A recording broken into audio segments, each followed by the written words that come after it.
بسم اللہ الرحمن الرحیم۔ حضرت صلی اللہ علیہ وآلہ وسلم پر وحی کا ابتدائی دور اچھے سچے پاکیزہ خوابوں سے شروع ہوا۔ آپ خواب میں جو کچھ دیکھتے وہ صبح کی روشنی کی طرح صحیح اور سچا ثابت ہوتا۔ پھر من جانب قدرت آپ تنہائی پسند ہو گئے اور آپ نے غار حرا میں خلوت نشینی اختیار فرمائی اور کئی دن اور رات وہاں مسلسل عبادت اور یاد الہی و ذکر میں مشغول رہنے لگے۔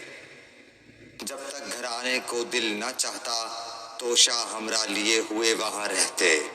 توشہ ختم ہونے پر ہی اہلیہ محترمہ حضرت خدیجہ رضی اللہ تعالی عنہا کے پاس تشریف لاتے اور کچھ توشہ ہمراہ لے کر پھر وہاں جا کر خلوت گزین ہو جاتے۔ یہی طریقہ جاری رہا یہاں تک کہ آپ پر حق منکشف ہو گیا اور آپ غار حرا ہی میں قیام پذیر تھے کہ اچانک حضرت جبرائیل علیہ السلام آپ کے پاس حاضر ہوئے اور کہنے لگے کہ اے محمد پڑھو۔ آپ فرماتے ہیں کہ میں نے کہا کہ میں پڑھنا نہیں جانتا۔ آپ صلی اللہ علیہ وسلم فرماتے ہیں کہ فرشتے نے مجھے پکڑ کر اتنے زور سے بھینچا کہ میری طاقت جواب دے گئی۔ پھر مجھے چھوڑ کر کہا پڑھو۔ میں نے پھر وہی جواب دیا کہ میں پڑھا ہوا نہیں ہوں۔ اس فرشتے نے مجھ کو نہایت ہی زور سے بھینچا کہ مجھ کو سخت تکلیف محسوس ہوئی۔ پھر اس نے کہا کہ پڑھ۔ میں نے کہا میں پڑھا ہوا نہیں ہوں۔ فرشتے نے تیسری بار مجھ کو پکڑا اور تیسری مرتبہ پھر مجھ کو بھینچا۔ پھر مجھے چھوڑ دیا اور کہنے لگا کہ پڑھو اپنے رب کے نام کی مدد سے جس نے پیدا کیا اور انسان کو خون کی پھٹکی سے بنایا۔ پڑھو اور آپ کا رب بہت ہی مہربانیاں کرنے والا ہے۔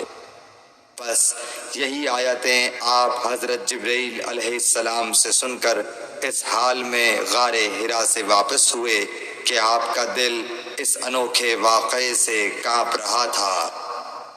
آپ حضرت خدیجہ کے ہاں تشریف لائے اور فرمایا کہ مجھے کمبل اوڑھا دو، مجھے کمبل اوڑھا دو۔ لوگوں نے آپ کو کمبل اوڑھا دیا۔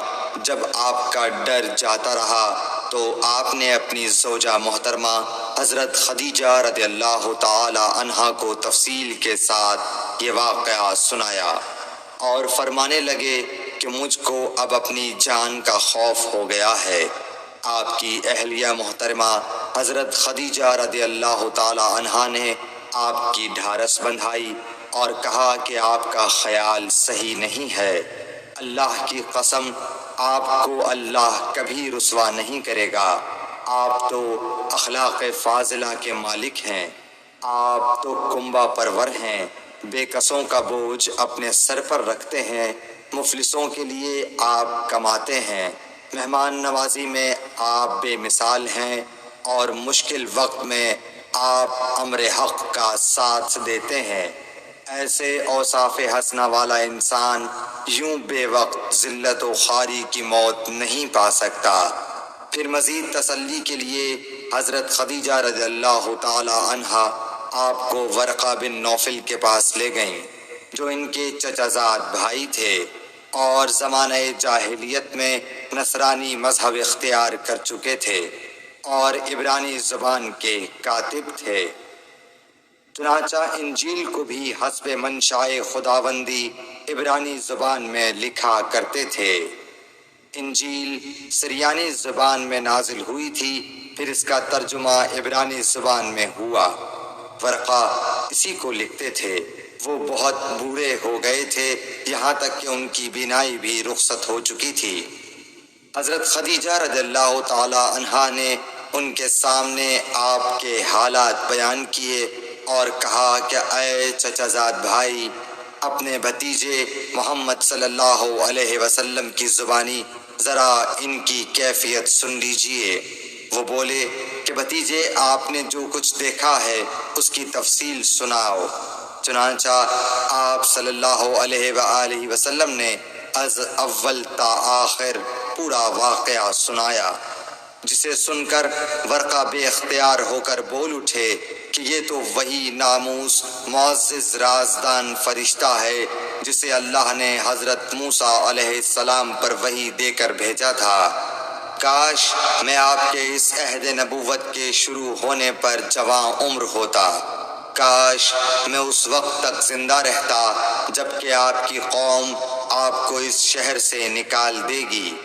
رسول کریم صلی اللہ علیہ وآلہ وسلم نے یہ سن کر تعجب سے پوچھا کہ کیا وہ لوگ مجھ کو نکال دیں گے، حالانکہ میں تو ان میں صادق و امین و مقبول ہوں۔ ورقہ بولا، ہاں یہ سب کچھ سچ ہے، مگر جو شخص بھی آپ کی طرح امر حق لے کر آیا لوگ اس کے دشمن ہی ہو گئے ہیں۔ اگر مجھے آپ کی نبوت کا وہ زمانہ مل جائے تو میں آپ کی پوری مدد کروں گا، مگر ورقہ کچھ دنوں کے بعد انتقال کر گئے، پھر کچھ عرصے تک وحی کی آمد موقوف رہی۔ صحیح بخاری حدیث نمبر 3۔